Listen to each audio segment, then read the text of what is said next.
became a millionaire actually at 13 years old, lost all of it. Taking out college loans is obviously an investment that's going to pay out. 52% of people after graduating from college work a job that does not require a degree. 1% of traders, but probably less, are profitable. Why is that not possible? I'm living proof. I've made millions of dollars. Okay, the chance of that happening is 1%. Your parents were there for you and they supported your dreams and ambitions. Thank God. My program, for example, our success rate a lot higher than that 52% number that the college is. When you're day trading and stuff that's 2 hours a day, then like, what are you doing? Now it's 2 hours a day, but back then I would spend literally all day and night staring at the charts just because I wanted to be a profitable trader so bad. Day trading is extremely hard to do. The average human being is not going to be able to do that. I think your idea of happiness is wrong. Why do you need to sell a course for $2,000? To make more money? Oftentimes, lower income people are doing jobs that kind of make the world go around. And you're making somebody else's dreams come true over becoming a profitable trader and having freedom for the rest of your life. Without the workers, what would you be? What do you mean without the workers? What would I be? Without the people that work for you. You're interrupted a lot. You know what interrupting shows signs of vulnerability? You know what? Being scared.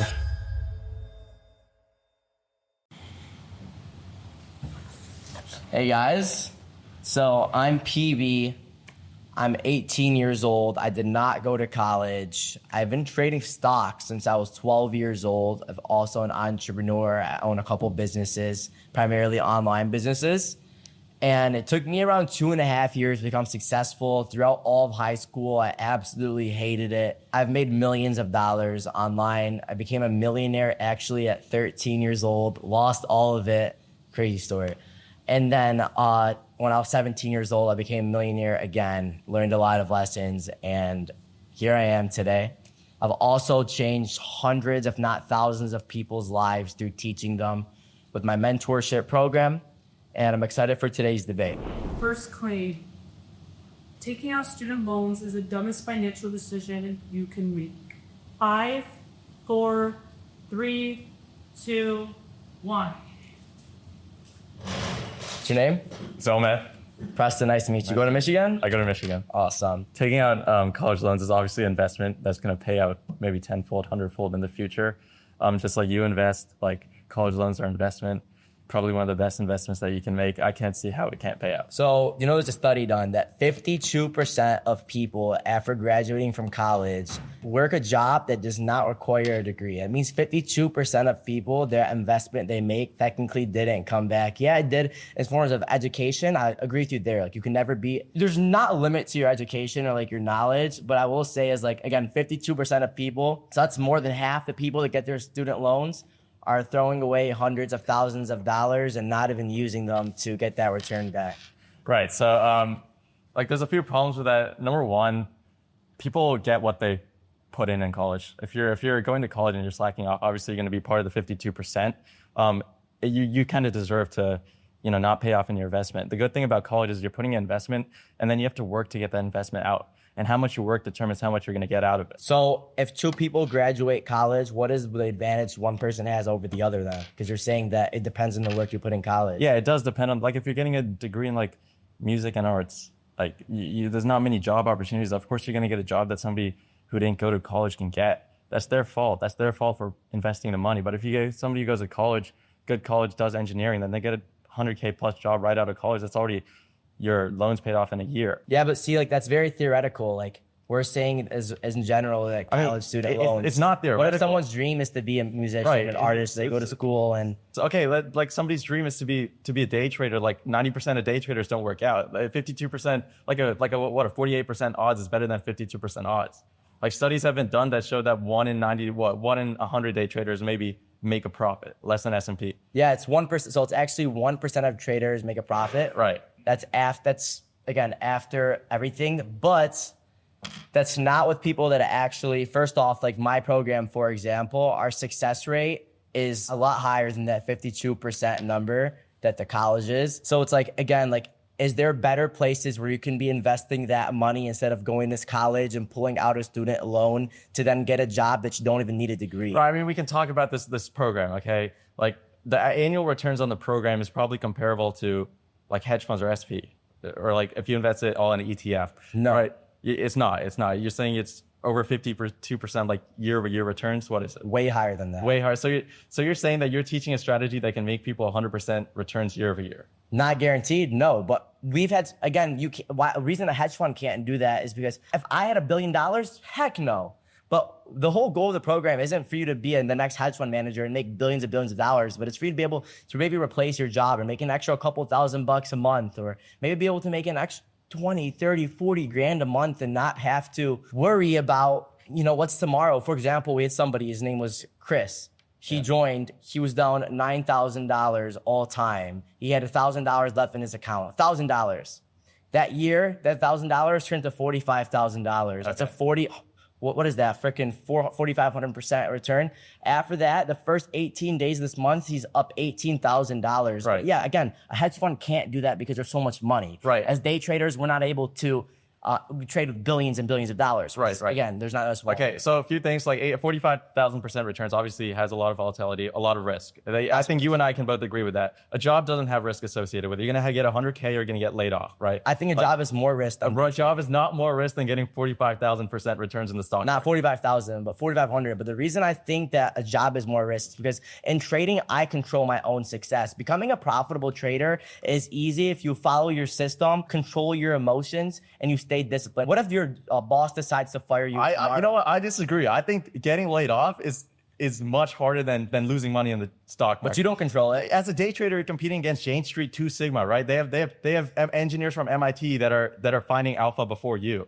It's much harder to compete against MIT engineers than it is to work in 9 to 5 and get 100K and then invest in an ETF and then get 14% return. So what do you think the risk reward is better? If you become a profitable trader, you get to work maybe 1 hour a day from wherever you want in the whole world, whenever you want. You don't have a boss to tell you when you could eat lunch or when you could use the bathroom, or not literal, but more or less, not somebody controlling over your whole life and you're making somebody else's dreams come true, over becoming a profitable trader and having freedom for the rest of your life. Okay, well, that's like a 1% of traders are going to treat that. Yes, it's true. I mean, studies have been done, just like studies have been done on college, that 1% of traders, but probably less, are profitable. And out of that 1%, maybe only 0.5% are outperforming a regular ETF that you and I can invest in. So let me ask you something though. As a profitable trader, if you're a profitable trader for somebody who works a 9 to 5 job, who can also invest on the side. Like we're not investing, like, and we're day trading. Yeah, sure. But investing is definitely 100%. I definitely recommend to invest. Everybody should invest. So would you rather be in a position where you work a 9 to 5 or you're a profitable trader? I would rather be in a position where I'm a profitable trader, but that's not possible. Why is that not possible? I'm living proof. I've made millions of dollars. Okay, the chance of that happening is 1%. You have to have That's a lot. not true though. We have thousands of people. It's true. Okay. Let's say this. Let's say you're trading a stock, and some other quant firm, Jane Street, is doing pairs trading on that stock. As soon as there's a 0.2% chance of you making a profit, Jane Street's already taken it. Day trading is extremely hard to do. It's extremely hard to compete against market makers and high frequency trading firms. The average human being is not going to be able to do that. It takes a lot of intuition and a lot of raw born talent. That's not what most people have. 100% false. There's zero raw born talent that goes into trading. Me, for example, I'm not some super genius or some extremely smart person at all. I'm literally an average kid, and all I did was simplify the market. I believe that most people overcomplicate it, and that's why they're not profitable, because you can go back test a system that's worked for the last 30 years, the AI, in literally 5 minutes. And if you follow that system religiously, you'll probably make money. But the truth is, why people don't make money is because their emotions. If you had $500 right here and I came to take it from you, would you be mad? No. Okay, the reason people don't make money in the stock market is because it's an efficient market. The reason people That's not true. The reason lose money in the stock market is because they're immature and they have emotions. But the thing is, especially day trading, a stock follows a random walk. It is extremely statistical, probability based. Okay. Yes. Right. It's efficient. That's what we call an efficient market. Everything, all the current news is priced in, and it should only follow a statistical walk. You basically can't predict where a stock is moving unless it moves past an indicator. You probably trade on indicators. But the thing is, there's other firms that are trading those indicators at the same time with faster speeds, more money. The indicators are going to disappear really fast. That's the problem. The problem is your competition and the fact that a market's pretty efficient in the short term, that you're not going to make much money day trading compared to, obviously the question about college degree, compared to getting a stable, high paying job and then investing that in an ETF on the side. Okay. So basically what I'm kind of taking from this is that, first off, you're comparing day trading to, like, more or less, the long-term overall market. But the one thing that you're kind of forgetting about day trading is there's also traders that have made hundreds of millions of dollars. And there's also traders who have lost everything they own, tens of thousands. Yeah, there's also people who work 9 to 5, so we get. Oh, yeah. Good talk. Guess that fight doesn't sure if there's anyone going up against Scott. Okay, ready? 5, 4, 3, 2, 1. So nobody wants to replace. Most people like Preston are scammers who just sell courses. 5, 4, 3, 2, 1. What's your name? Ethan, Nice to meet you.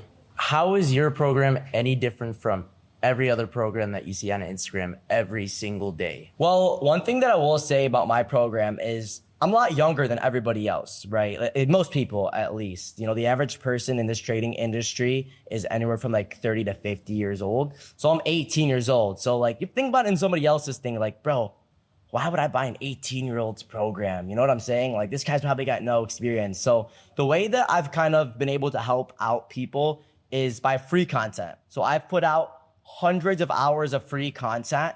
And the only way that really somebody ends up joining the course or mentorship or community, whatever you want to talk about, is they made money from me for free. Like, they took my free content, they learned from it, they applied it into the markets and profited. So I'm not trying to shove any course down your throat or sell you anything without you really seeing kind of results first, if that makes sense. Okay, so when you're trying to get people to join your agency, what sells you across from everyone else besides that you're young, you're my age? What deciphers you from all those others? So first off, our success rate is one of the highest in the whole industry. Second off, we have about a 90% graduation rate. When you join our program, you can join for however long you want. 90% of people, again, if you could stay for years if you want to, you only want to leave when you feel like you're good and you're profitable, you're consistent. Now, 90% of people end up leaving the community and going on their own because we taught them everything they need and they're making money within 6 to 12 months. So not only success rate, but we also have the lowest cancellation dash churn dispute rate in the whole industry. So our dispute rate really, really low. Why would we have a low dispute rate? It's because we have a good product, right? Third thing, we have like a whole interview process that you have to go through to join the program, and we keep it kind of small, to be completely honest with you. There's other programs that have thousands of people in every call and stuff like that. Our meetings, we keep to a max of 30 students at a time on our mentorship meetings. And once it gets to that, we literally don't let any people join for the next couple months because we're so focused on those select people. So I wouldn't call my thing a course, but I feel like it's also more a family. We do meetups in person. We also, one of the reasons I think a lot of people join us is because when I was younger, I got scammed. So there was a mentor, I got scammed, and I made it my duty. I said, I'm going to do everything I possibly could once I become profitable to create the best possible program there is out there. I did that. I really, really did. But there was one thing that kind of separated it. It was that if an 18-year-old can do it and an 18-year-old can help all these people, then you could do it too. Whether you're 60 years old, 70 years old, or 15 years old, or 20 years old. If an 18-year-old can have the success, then why can't you? So that's something that really separates us. Okay, and I hear you. The next question is, have you had a college student like all of us in this room join your agency and drop out of college because of the success they have had? Drop out of college. Correct. So they weren't already. They were in college to start. Yeah. And they decided, wow, this is very profitable. I'm going to drop my dreams of getting a 9-to-5 or getting that degree that they're driving to get. And instead, I'm going to pursue day trading instead. So that I don't know 100%, but I could tell you that there's multiple college students in our program that are making 5 figures a month. There's a guy named Bode. He's 16 years old. He's not going to be going to college anymore, making $50,000 a month trading. I'll give you a good story, though. We've had so many people quit their 9-to-5s. My audience, you think I'm 18 years old, my audience is young. It's actually pretty on the older side, believe it or not. It's kind of crazy, but it's more or less people working like 9-to-5s that either want to make more income or quit. We also had a guy who had cancer, and he was in the hospital. He didn't want to leave his family with a bunch of debt, so he decided, let me join this trading program and see if I can make some money for my family. And God rest his soul. But before he passed away, he ended up paying all his medical bills from trading profits that he learned in New Age.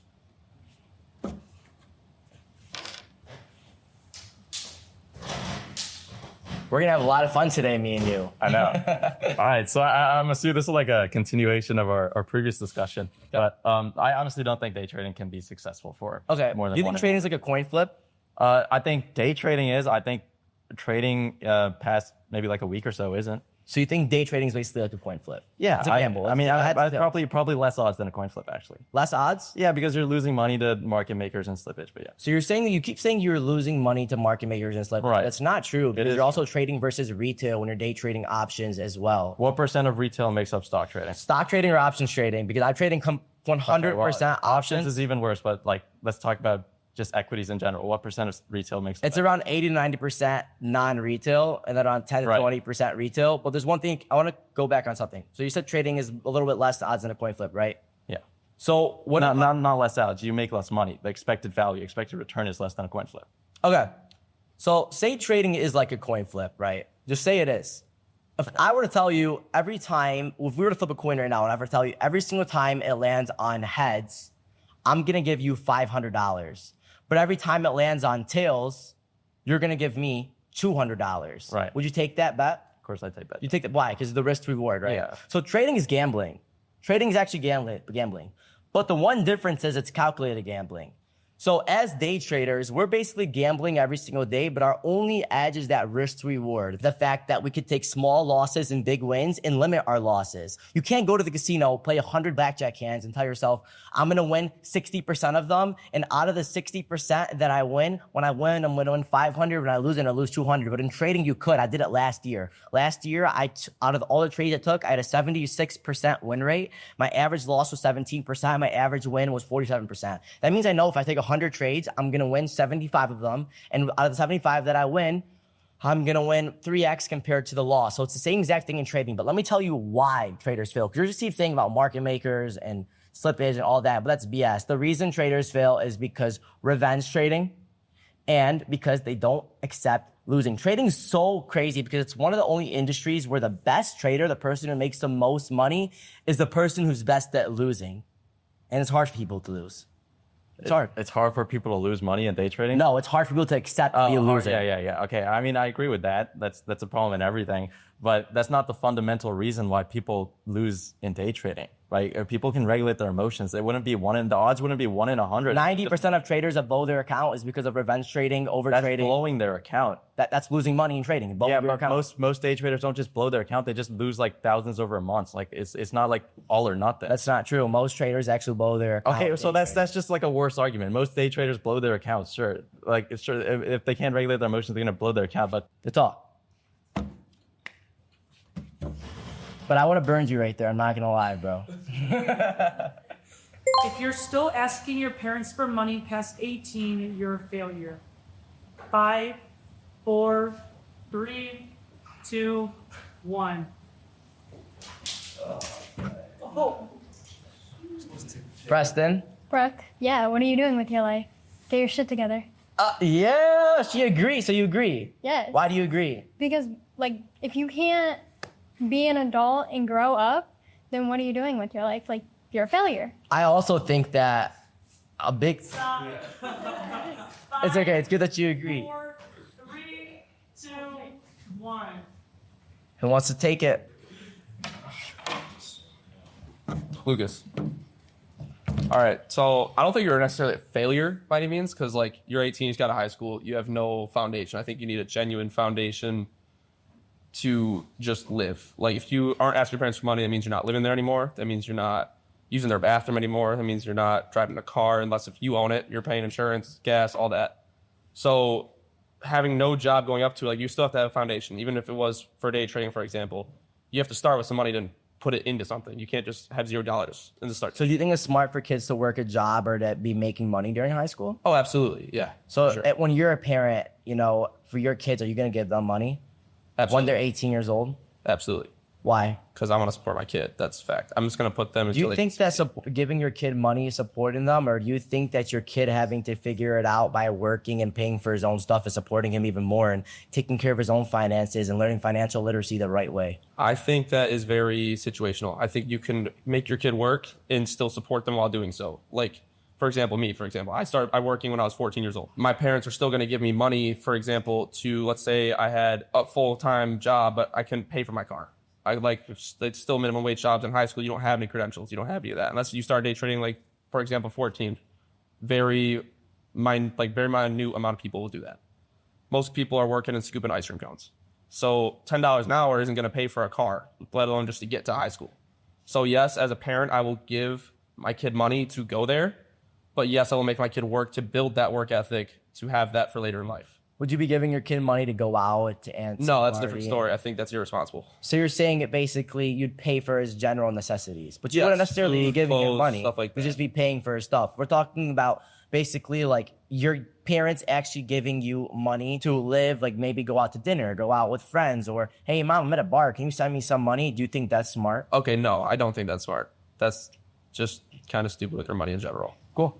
So we agree? All right.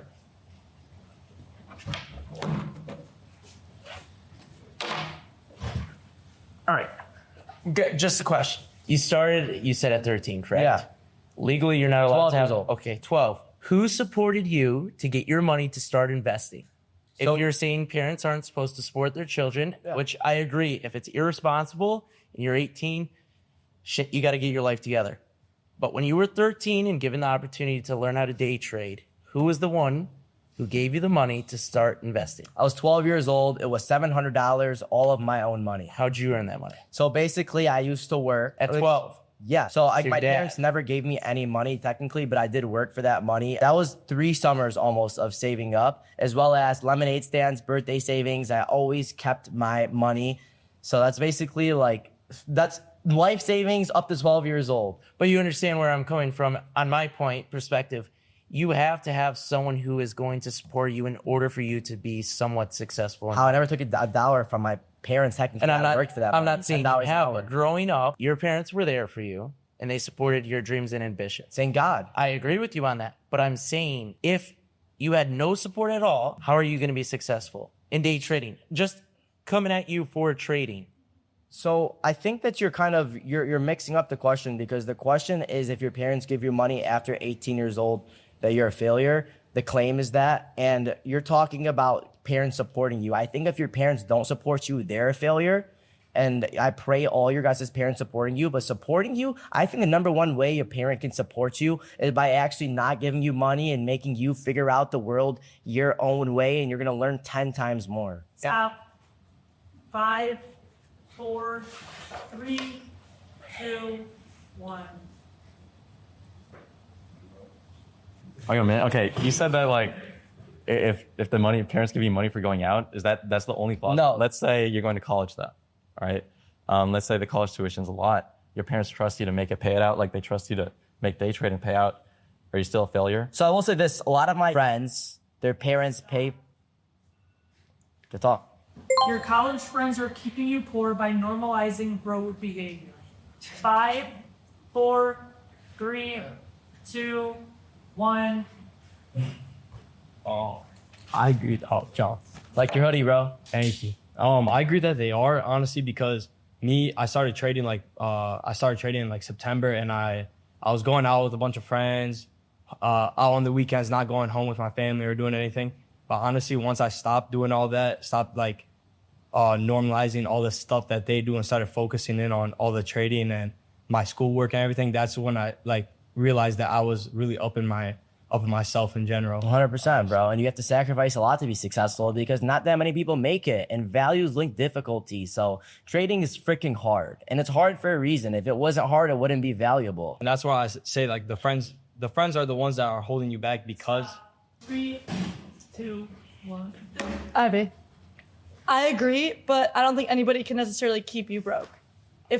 If they're enabling that behavior, yes, but you need to find discipline within yourself to be able to get out of that situation.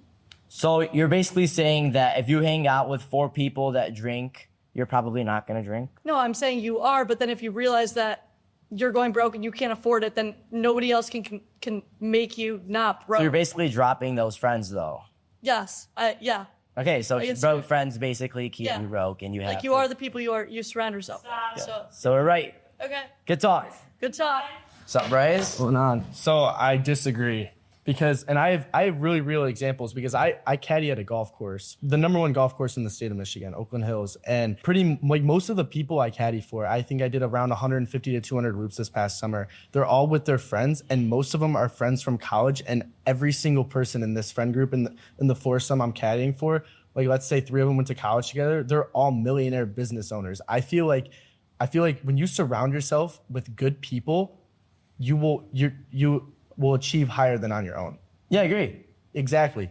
And I feel like, so if you're like your college friends, like I know one of my friend's dads, very successful man, his best friend from college in his fraternity, which is looked down upon as like, oh, they're all living a poor lifestyle. They went off and made their own business. And so I feel like you just got to be selective. Do you with your think that friends. when they went to do their business, they were still doing broke people behaviors like partying every night? Not necessarily, but then also I feel like a big thing is if you are drowning yourself in work and you can't have fun, and friends are a great time to have fun, then it's like, I feel like you'll be unhappy with your life. And if partying or going out maybe once a week or once a month even at that is a broke person behavior, I disagree, because I feel like if you are able to like be extremely productive for, let's say 6 days in a row, and you're making money 6 days in a row, and on that 7th day you go out and have fun with your friends, and something like, you don't have to spend a ton of money. You don't have to spend $1,000 to go out one time in a week or something like that. But like,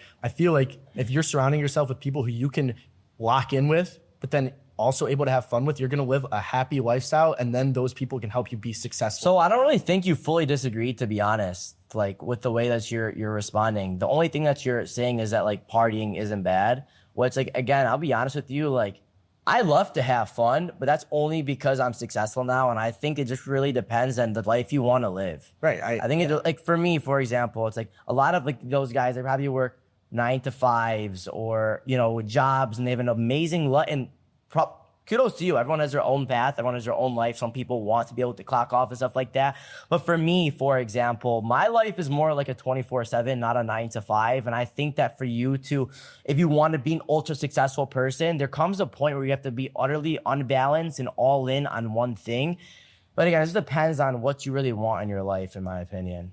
I agree with that for sure. But then, I mean, also like you said, like when you're day trading and stuff, that's 2 hours a day, then like what are you doing? Now it's 2 hours a day, but back then I would spend literally all day and night staring at the charts just because I wanted to be a profitable trader so bad. Okay, and then let me ask you this, like how, like if you had to like rank your happiness on that time, like were you extremely happy with your life? I hated myself. Okay, yeah. But now I love my life. Okay, awesome. And I'm really happy for you with that. But I feel like there's a time that becoming successful, yes, you can put so much into it. Like for me, during the week, I'm putting everything all in. But like, I feel like there's a time where like I'm able to surround myself with good friends who see my lifestyle, help my lifestyle, will like support me and all that. But then like also being able to have fun or do broke person activities, like it's not making me broke. I think your idea of happiness is wrong.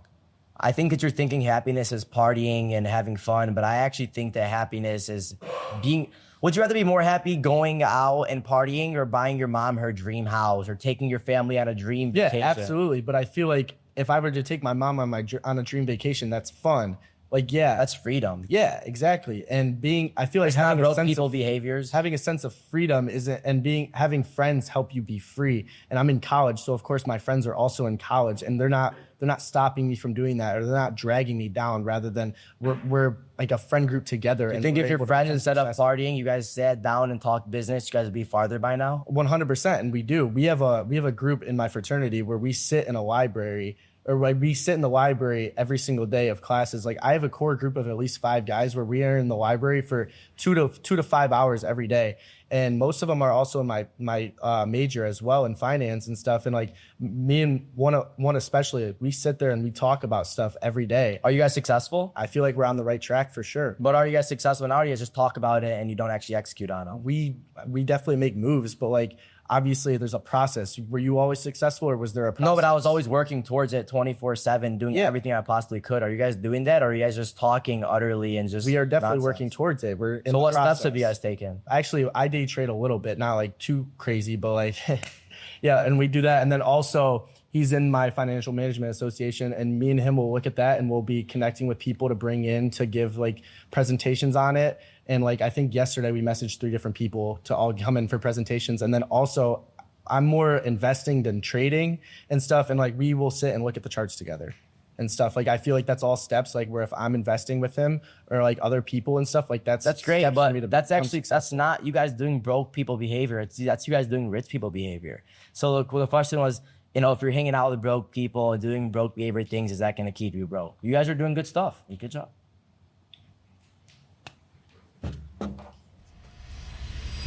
Rich people are more important to society than poor people. 5, 4, 3, 2, 1.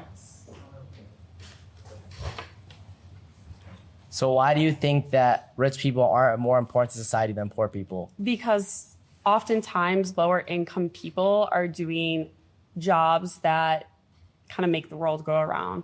And who provides these jobs for the lower income people to even put food on their families' plates? Let's talk about farmers. Okay, what about farmers? Who provides a farmer a job? I mean, they own their own farms, I guess. Do you think farmers are rich? Some of them. A majority? I mean, again, like, okay, they're for sure a valuable society. Let's talk in terms of whole numbers because you're talking about certain people. Okay. Who provides majority of the jobs in the U.S., for example? Let's talk about Rich Jeff people? Bezos. Let's talk about What about Amazon. Let's talk about him. How do you think he got rich? By starting his own business, And working his ass off. exploiting work How is and that? labor. So you're saying exploiting work and Do you think labor? he should pay his employees a little more? No, I think that he should pay them exactly what they deserve. I think he's the one who took that risk. Who and makes that determination of Him. what they deserve? Him. He's paying them. They can quit if they don't want to work for him. Why can't they quit though? Because he's the only reason they can Because we survive made and a put food on their system table. that eliminated other businesses that were his competitors. So he's a genius,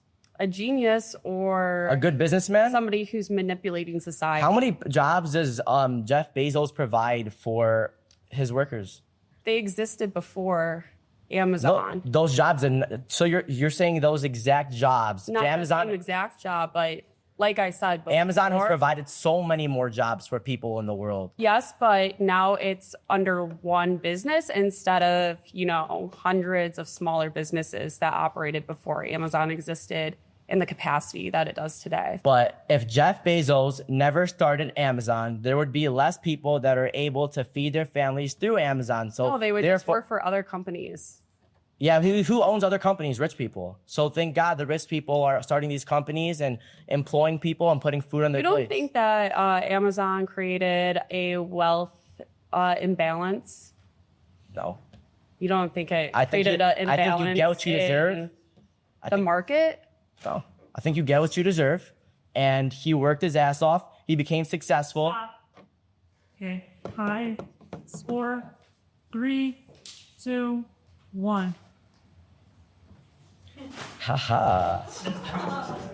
Poor people represent, okay, I'm going to distinguish between poor and rich people. I'm going to say rich people are the C-suite management in a company and the poor people are the workers. The workers are obviously more important than this management. Workers make up the company. They determine the company's day-to-day processes. The management is just there to oversee the workers. Without the workers, the company would be nothing. Therefore, poor people are arguably more important than any rich people. Can anybody be C-suite? No. Can anybody be A-suite workers? No. Yes. No, they can't. Why not? I mean, A-suite workers, like regular workers? Yeah, so the poor people versus the rich people. Can But anybody be rich? we're not asking about who can be who. Why? We're asking about who's more important. Okay, exactly. And you're saying that the C-suite, A-suite, blah, blah, blah, the corporations and all this stuff. Okay, How did the corporations started? By the CEO, one CEO, right? How many CEOs are in this world? Oh, I don't know. How many important CEOs are in this world? How many billionaires are in this world? Not So that you're many. saying There's you're, a you're lot saying more. billionaires are the only person that are rich? Because you know how many millionaires there are. I'm a millionaire. I'm not a billionaire. I'm a millionaire. And you know how many people I help put food on their plate every single day? Workers, not anybody I've helped in my course or anything. Let's talk about 30 to 40 families every single day. I wake up and I think to myself, I need to work my ass off. I need to make more money. I need to make sure my businesses survive so that I can help these 30, 40 families that work for me and are depending on me to be able to put food on their family's plate, to be able to put a light in their home. You're talking about the workers that work for you? Yes. You need to work for your workers? Yes. Okay. The workers are making up, without you, without the workers, what would you be? What do you mean without the workers? What would I be? Without the people that work for you? Well, without the people that work for me, what would I be? Yeah. I would always need people to work for me. Okay, you need the people that work for you, right? Yes, but there's a large pool of people. They make your business, right? Not necessarily, no. I was making $50K a month with no workers. Okay, $50K a month. We're talking about the world here. We're talking about billions of dollars here. Okay, I'm not a billionaire though. Okay, but we're talking about importance to the world. Yeah. Right? And we're using a small scale. Without your workers, your business would be nothing. Okay, it'd be 50K. Sure. That's nothing. We're talking about the workers that need to scale up this company. They're the ones that are making the company. There's a large pool of workers because... Okay, there's a large pool of unqualified workers. You interrupt a lot. You know what interrupting shows signs of? Vulnerability. You know what? Being scared. But it also shows signs that I have a point that I need to get across. A lot of workers... I let you talk, so let me talk. Okay, wait, let me get my point across. A lot of workers, right? There's a large pool of workers. They're still doing a lot for the world. They're doing a lot more than the minority of rich people. Okay. So you're saying there's a large pool of poor people that are doing a lot for the world.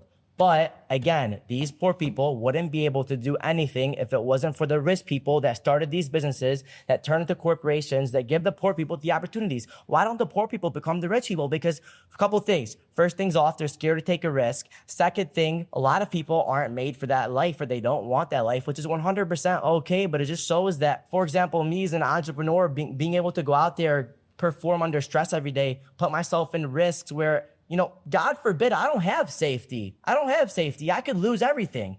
I really could because I'm a business owner. So me taking that risk allowed 40 families to now be fed because I'm employing them. Or how about the at least $50,000 I've donated to the children's hospital that's helping children that are in the hospital? Or how about the 20 to 30 waitresses that I've given thousands of dollars to because I wanted to help them out? Poor people usually aren't doing that for people. But the poor... We're helping society. Keep going back to this. You're supporting the people that work for you. The people that work for you are giving you a service. They're giving the business a service. They're getting what they're entitled to own. The workers are entitled to own a portion of the business that they work for. They make up the business. There's a reason we have shareholders, right? They own a share of the company. Employees are often given a share of the company because they represent the company. The CEO doesn't represent the company. They manage it, okay? The people that represent the company... Without the CEO, is there a company? Yeah, who's the CEO of Amazon? Jeff Bezos. All right. Not Jeff Bezos. You gave Jeff Bezos... Jeff Bezos used to be the owner, though. Jeff Bezos stepped down. Who started Amazon? Hold on. Jeff Bezos stepped down. You know what Amazon is? Amazon kept expanding without Jeff Bezos because the CEO doesn't matter. The CEO is a face. The CEO is a spokesperson, okay? If Jeff Bezos never started Amazon, would there be Amazon? You know what? There would be Amazon because we live in a market that is efficient. And when there's a niche, it is covered. It is always You're covered. saying a factless claim that without Jeff Bezos, there would be You Amazon. asked me if without Jeff Bezos, would there be Amazon? And the answer is yes. I answered your question. But again, you can't prove that because Jeff Bezos started Amazon. Okay, so then what do you expect from the question? What I expect is basically for you to admit that, yes, Jeff Bezos started Amazon and grew into a huge corporation and he employed millions of people. Sure. And he helped millions of families. So But it's it's one about- man it's about helping millions of influence the world. families. If all those Do you think there's any poor person that's helping millions of families? One person? It's No, not but about one that. rich person It's not is. about that. It's about the quantity of poor people that are helping this world. It's about the importance of the quantity of poor people. Because without the Amazon workers, the world would be so much worse off than without Jeff Bezos. So you're saying If all the Amazon workers left today, Amazon would be nothing. If the CEO left today, Amazon would still be something. so if all the Amazon workers left today, where would they be? Homeless? So thank God they have No, they adopted Jeff Bezos. wouldn't. They wouldn't be homeless. They go to some other company. But like, what's that question doing? We're talking about the importance of people here. Yeah, we're talking about the poorest people, exactly. So We're not thank God talking. Jeff Bezos employs these millions We're of not people. talking about the workers' lives. We're talking about what the No, workers. we are talking about the we're workers' talking about lives. what the workers do for the world. No, we're talking about these workers' lives because that rich person giving them the What was the question? The question was, rich people are more important to society than poor people. Is part of society people living, either living conditions? Yes. What? Okay. First of all, rich people are more important to society. We're talking about importance to society. right? The workers are more important to society than the CEO, because I just explained if the workers left, then the company would be The workers won't be able to do anything without the rich person putting the opportunity in their table. So you're saying and the workers can't leave because what are they going to do? Be homeless?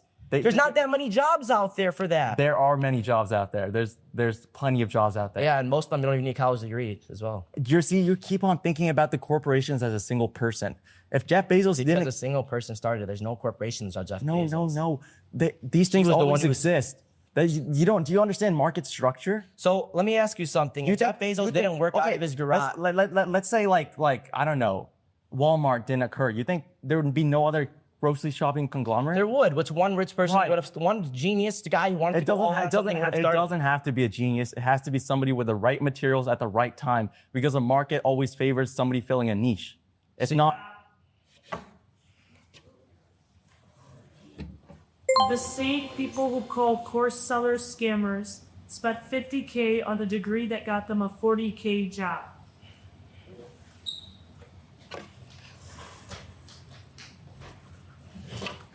I like your jacket. Thank you, appreciate it. I like your polo. It's pretty sweet. Okay, so I will say that I didn't have to I went to community college. So that's like the bare minimum you could go for college. So, but I was able to get a job that could pay me upwards of $40K. But I also spent money on, and this was after I graduated community college. I had spent money for a course, right? And spent the money for a course. It wasn't valuable because of the fact that it was a scam. Because I went through it, I got to the sales aspect of it, and the person that was selling the course, or one of their managers, they were acting inappropriately, and this was online, of course. So, can you define a scam? A scam is something that people force you to be in and make you, or this is from experience, I can't define it off the dictionary, but in my experience of a scam would be somebody not telling you fully of what you're getting yourself into, and making you pay the money on a credit card. Let's say the scammer makes you open up five credit cards, all right? They try to add up to however much that's you? you need to pay. Yeah. But hey, up. 5 is over. That's very messed up. Let's say like 3 or 2. That's messed up. Let's say 3 or 2. And they make you open up these credit cards, and it's like, I really want to do this. I want to become a millionaire or whatever. I want to make 100K plus in a month. And you fall for it. Then you wait, and then this whole time you're getting this gut feeling that's like, this isn't right. So, I mean, it's online, you know what I mean? Like, if you meet somebody in person, you could trust them and build a rapport. But at the end of the day, it's a harsh world, and people know that. And people, I don't know. So are you saying all courses are scams? Majority of courses are scams. Let's say Google, right? Google makes a ton of money off of everything. And they sell a course. They sell a marketing course. They sell a day trading course. They sell a bunch of courses that they only have $30. Like, you only have to pay $30.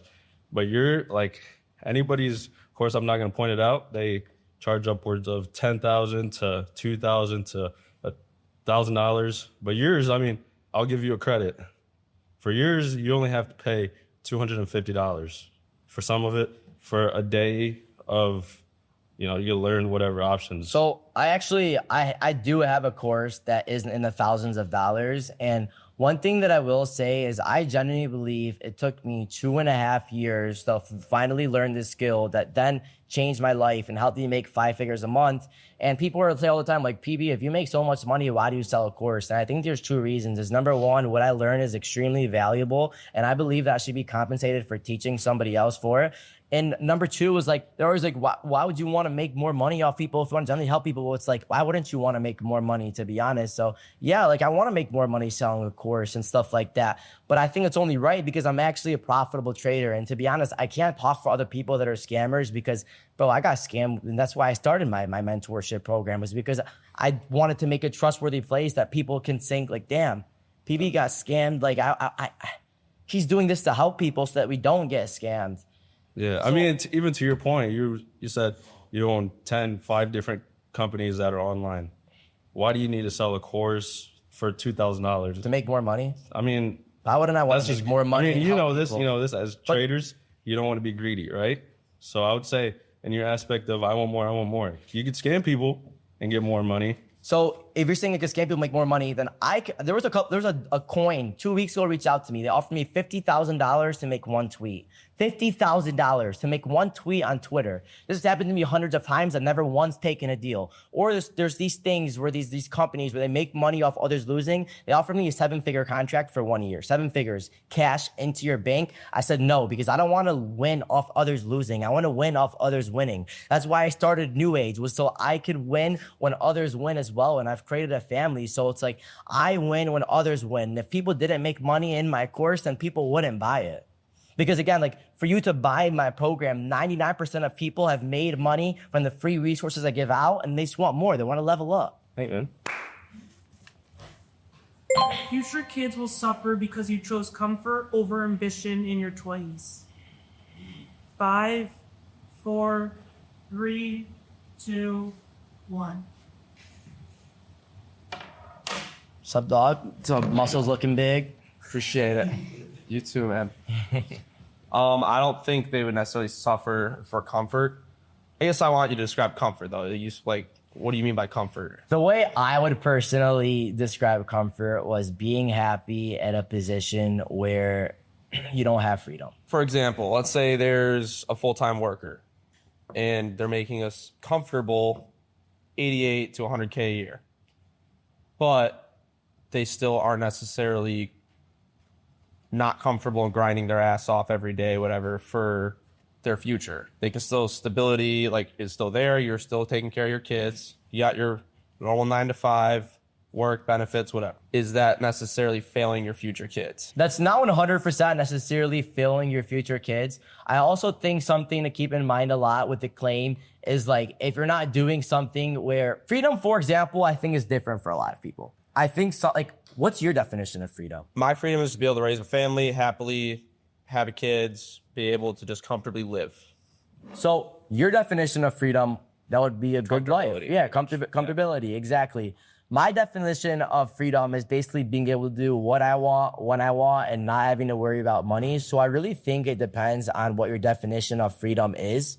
Okay. But again, if that's your definition of freedom, then that would be a great life for you and your kids. But like for me, for example, I want to be able to take my kids on vacations whenever they want and more or less just be able to spend a lot of time with them.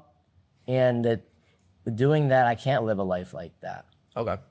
But again, it's just Can't different you views. spend a lot of time with your kids, even though you're, let's say if you were working 9 to 5, you still got, like you said, there's a lot of time in the day. That's true. There's a lot of time in the day, 9 to 5. But I mean, what time are your kids probably going to sleep? Like 9, 10 o'clock at night? That's I mean, I don't 4 know to if 5 you've ever been in hours. high school before, but it was a lot later than 9. Really? For me, anyway. I mean, Yeah. Well, I think that definitely depends. But I just think that in your 20s, instead of going out, partying, just having fun in wild 20s, blah, blah, blah. If you really focus on building a future, you focus on, even if it's in college, if you're doing your best you could possibly do to be at the highest ranking that you're at, or just basically giving it your all at anything you're doing and really focus on your career and your 30s and your 40s, and your kids are going to live a much better life. okay, so the claim isn't to... Comfortability versus ambition. So again, Okay, living so 20s. comfortability has to be partying and stuff like that in your eyes. Comfortability, yeah, in my eyes, it's partying or just working a job you don't like or shit like that. So I think So- that's a miserable life. Okay, I agree with that. But I feel like if you like a job and grind it out, still making the steady 6 figures, but I know it's not 6 figures a month, but 6 figures a year, you still comfortable. In your 20s, 6 figures a year at a job, it's a lot. Personally, I've come across quite a few. Like what? What is this, with or without college? Completely without. More blue collar trade. Oh, okay. Yeah. So, for example, power linemen, they can gross up to $500,000 a year. Wow. They can start at 18 years old, and it's a 4-year apprenticeship, and you made 6 figures as a starting apprentice. And how are the work conditions? They're hell. They're bad. I'm not gonna lie. They're bad. Is it a life that you want to live? Absolutely. That's actually what I want to be when I'm older. And is it is that your passion, or are you just doing it for the money? Passion as well. I've always found electricity very compelling. I always genuinely intellectually, I think electricity is awesome. I love heights. I'm an adrenaline junkie. Why are the working conditions like hell? Weather. So honestly, if they probably wouldn't be like hell if I lived somewhere nice like South Carolina, not in my bubble in Michigan. So explain like the day-to-day with that job.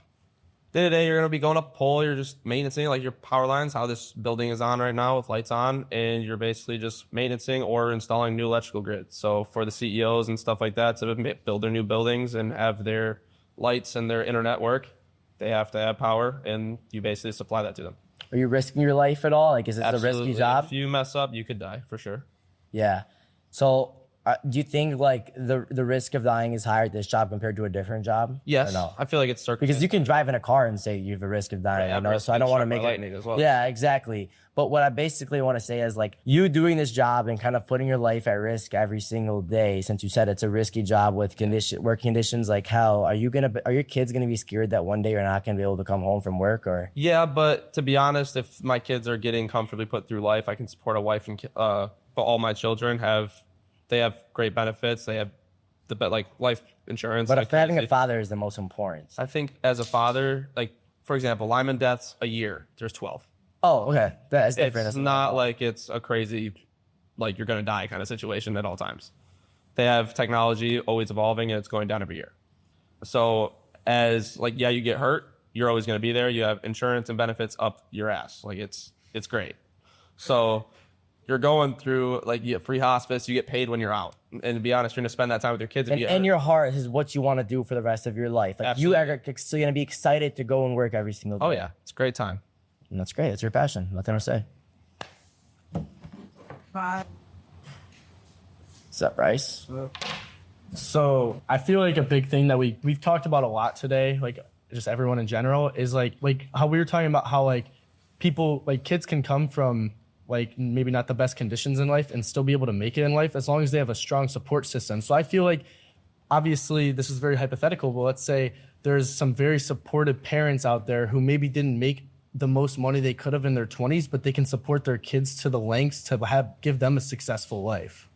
And I feel like also at the same time, there's a lot of people who maybe they should have reached their ambition at an earlier age, but I've met people who maybe weren't as successful in their 20s, but then ended up finding something that they loved or a new passion in their 30s or something, 40s at that, and were able to make something with their life then. So I feel like there's just such a time limit on some things when there doesn't need to be, as long as you have the right support in your life. So a couple of things that I think about that. And number one is this claim doesn't say that you have to be extremely successful in your 20s. Right. But this claim basically says that if it's before your 20s, again, there's probably people watching this video who are in their 40s, 50s, 60 years old. And I think that the claim is more or less that if you're not in a position where you could provide freedom for your family and you're just living a comfortable life, then it's just right now you should go out and give it your all to try and change that situation. So what I'm basically saying is everybody here, right? During your 20s, I genuinely believe from the bottom of my heart that you guys should be giving it your all every single day, whether that's in college, whether that's working a job, whether that's starting your business. You should be giving it your all every single day to make sure you're the most possibly successful you are in your realm so that you can live a good life. Yeah, I completely agree with that. And I feel like that as long as you have passion, which I'm hoping most people, if not everybody, does for something, you should be putting your energy and effort into that and stuff. I just feel like instead of putting such a rush on things, obviously everybody wants to live a comfortable life and whatever their definition of comfort is and stuff, just being able to unlock that ambition rather than forcing it is something that should come, I guess, a little more natural to some people. And being able to support a family too, I feel and not just support, but have a family thrive is basically, I feel like that's more off morals and more off morals and support than money-wise. What if I told you that you could have the most passion in the world but still be extremely unsuccessful? I think that passion could be bullshit in a way. It's the same way that I think motivation could be bullshit. Yeah. Because passion is nothing if you don't have hard work. Right. So that's why I really believe that you should be ambitious. Ambition and passion together is where that spark comes. But if you have a passion, but you don't really go for it, or you're just comfortable with it, and you don't give it, you're not ambitious with it, then I don't think that you're going to be successful. I don't think you're gonna live the best possible life that you could. And I'm a genuine believer that like if you have a passion or you have something that you should give it your all every single day. Because I think my biggest fear personally is me laying on my deathbed, thinking to myself, damn, I had this passion, but instead of going all in and working my ass off and going for it and living a life that I wanted to live, I just took the comfortable route. Yeah, no, I completely agree with that. And like, let me ask you, like, let's say there's somebody out there that does have the passion. Like, what would you tell them to do their first step to like put the hard work? What's your passion? You know, that's what I'm trying to figure out now. I mean, obviously, I kind of have an idea of what like I want my life to be, but I feel like my passion is just to like. So I think the biggest thing I could say is I don't know, like I can just give an example for anything, but it depends what your passion is. But I think that the way success, or at least for me, my strategy's always been, okay, what's the ultimate dream? Stop. I'm about to give some sauce. Okay. Women only respect men who can provide financially. Everything else is a lot. I mean, I feel like obviously like money is a big thing. If you're not able to, if there's a man and you're in a relationship and he's not able to provide a roof over the head, food on the table, or anything like that, then what's the point, honestly? But I also feel like, obviously I'm not a woman, so I can't speak in a woman's shoes, but like seeing a driving factor of a man like wanting to be a husband, wanting to be a father, wanting to like support her, whether it's, I mean, like thinking not financially, but support her goals, support her dreams, standing with her and everything. I feel like those are qualities that women can see in a man that she could respect and more upon like than him being able to provide financially. Okay, so let's create a scenario. Say there's this woman, right? And she falls in love with this homeless guy. Like, he's gonna be the best husband. He is going to take care of these kids. He is going to do everything for them, but he's homeless. Do you think that the girl is going to respect him, or do you think that she should respect him? I think that she definitely could. Not respect, sorry. Do you think that she should go for him or she should marry him? Because you should respect everybody. Right, yeah. I feel like if she is so in love with him and thinks how good of a guy he is and he's able to support her in her ways, and let's say he has no like let's say he doesn't make money but he can support her in the ways where she can, then like I don't see why she shouldn't go for it. At the end of the day, you got to follow your heart in that sense. I completely disagree, because I think as a man, if you genuinely love a girl and you want to be the best husband, you want to be the best dad, you want to be there for that girl, then you have that factor in your head where it's like, I want to be a better person for this girl. I want to make so much money for this girl. So I think that if you're in that scenario and you really love the girl, then somehow, some way, you'll make it work for her. Yeah, and I absolutely agree with that. And then let's say we go back to the scenario where she falls in love with him because of how good of a man he is. And then But if he can't provide, then really is he like, I don't know. Yeah. But then like, let's say they fall in love together and she's questioning or not and kind of tells him like, hey, like, I love you. I think you're a really good guy. I think you'd be a great husband, but you can't provide for me. And then that lights something off in him. Like, I feel like there's something like, I feel like that's not a man. That's really not a man. Like if the girl has to tell him like you have to provide right, for yeah, me. I like, agree as a man, you just say it's wired. Like for me, for example, like I've never had a girlfriend before ever, so I can't really speak from experience. But I just feel like when there is somebody I love, I would just think in my head like, damn, I need to just work so hard for this person. I just need to be there for this person. I need $100 million for this person. Yeah. Not literally, but you know, that's just how I feel. I agree with that, and I just feel like and obviously you feel that way, and I feel that way in a sense too, but there is definitely there's a lot of people out there that are more worried about like finding their person, finding love, whatever, than over money in that sense. Like I've definitely seen some couples that are struggling financially, but they can be the happiest people together. Yeah. And I feel like at the end of the day, if you're like, what's making all this money and living your life out if you're not as happy as you could be, when there's some people who that is their happiness? They don't need the money for that. I mean, the problem is so money doesn't necessarily buy happiness, but in a way it kind of does. And let me explain. Because you can have the person that you absolutely love, but you guys are struggling to eat every single night. What is that causing? That's causing stress. What does that stress cause? That stress, it fucks you up, bro. Right. It hurts you. It really, really does. And that's why I think that the money factor is absolutely huge, because just in the back of the head, knowing that you don't have to worry about money, I think that brings a sense of clarity, a sense of relaxation, and a sense of happiness. Yeah, I agree with that too. But I definitely feel like there's room for people to be happy without just the money in their life. I mean, I don't think so. I really don't. I think that because if you don't have money, then you have so much more problems that come. What if you have a health problem and you don't have money in your life, so then you die? Or like, you know, so you get hurt or you need medicine, or I don't know, you freaking break your arm or something and you don't have money. I'm not saying money necessarily buys happiness, but all I'm saying is that money buys things that make you not stressed out, that ultimately lead to more happiness in your life. Also, as a man, I really believe our duty as a man is to provide financially. So, like, and if you're not doing that, then you just don't care about the woman. I don't know. That's what I think. Yeah, no, I can agree with But again, we're not women, so we don't know. that. Right. All right, well, I got nothing else. Levi. I mean, I know you talk like a lot about ambition and like going out and just like doing things. And so in many of these cases, like when you're just starting out with your new business and stuff, like you don't have all this money that you're, you know, beginning with. And so if you're starting your own business, you need your wife or partner, whatever it is, to support you during that time when you're starting out. And so should the woman or whatever just not respect you because they're starting with you when you have nothing.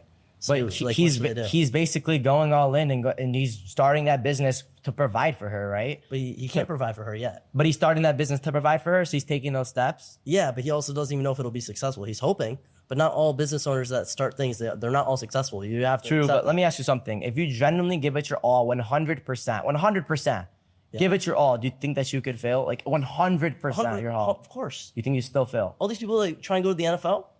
Think they give it their all? Yeah, I don't not all think of them so. get in. What? I think that What are you talking about? I don't think so. I think if you genuinely give it your all, you try all your hardest 100%, and there's zero way you can't succeed. I think but you can't, not like I tried my hardest, whatever. Like you genuinely gave it your all. You couldn't try any harder. I think God gives you what you deserve, and if you deserve to be successful and you go all in, then you're gonna get it. There's so many external factors that can always affect everything. Like you can do like the greatest thing possible, but like if you just don't get recognition, like you'll never make money. You'll get recognition if you so deserve many it. things like it's just not how it is though. There's so many like people Says that who? like it just says everything. Like it's just how it is. Like you can be the greatest athlete ever, but if you're stuck in Kenya and you can't get recognition, you're not gonna make it to the NFL. Like it's just how it is. There's so many situations and stuff. Like going back to what I was saying about the thing, like there's so many people that make businesses and stuff, and they just don't get success because like of whatever reason it could be. Maybe they can't reach out to people, they lack of funding, whatever it is. Like, should the woman just not respect the person because they can't provide for them? Maybe they should go marry some rich millionaire. Like, Unfortunately, if the guy can't provide for the girl, then it's tough luck, bro. or like, I mean, getting kicked out. But like, what about women that are more successful than men? Sup, dog? Suck, bro. So you're saying like the guy should be like able to provide for the girl. So let's look at Travis Hunter. It's like Travis Hunter, you know that? It's an NFL player and Okay. yeah. So he has all this much money and like his girlfriend still like cheating on him and all that, like performed with rappers and everything like that. So you're saying that you have this amount of money and your girlfriend is still gonna like cheat on you and all that? Well, I don't think that having a lot of money is going to necessarily result in loyalty because maybe she's marrying him for the money, but Yeah, obviously. yeah, so like there's a fine line. To be honest with you guys, I think about this a lot because I'm a young guy, I'm making a lot of money, and I post about it on social media. So I think a lot to my head, like, damn, I'm gonna have a hard time like finding a girl that's gonna like me for me. So personally, I pray and leave it to God and tell God, please, like, bring me a God-fearing woman. But to your point about her cheating on him, even though he's got all this money, money's important in the relationship, and the financial thing is very important. But if there's no love there, it's not the number one thing though. You have to like have respect for your partner.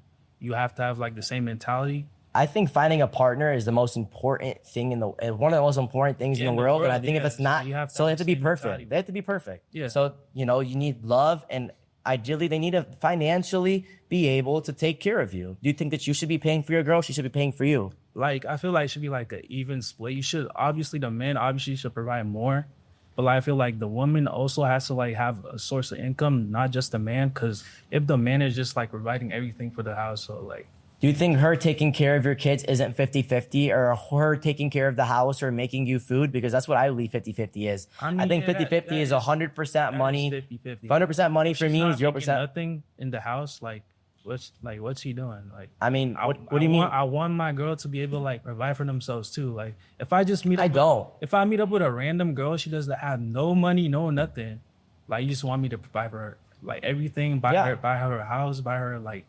I think that as a man, or personally for me, is I don't want my woman to ever have to worry about finances. I want her had to be more or less helping me emotionally, helping me build an empire, being by my side, taking care of my kids. Like, I don't want a nanny raising my kids personally. I want my woman to be there raising my kids, and my woman to be there taking care of the house, and me focusing on the finances. And I think that's 50-50. I don't think 50-50 is 50% split the bill here, 50% split the bill here. I think it's 100% finances for me, and then you taking care of the house and making sure shit runs. Oh, yeah. What are your time? That's all. All right. Thank you, guys.